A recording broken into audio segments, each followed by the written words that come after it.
வந்து தொடவா உன் நாளைக்கு விடுதலை தரவா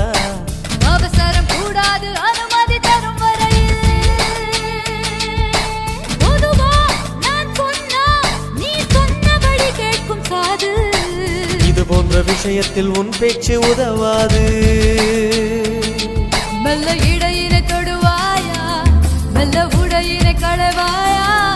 நான் துடிக்கையில் வெடிக்கையில் முத்தங்கள் தருவாயா போதுமா அது போதுமா ஆசை தீருமா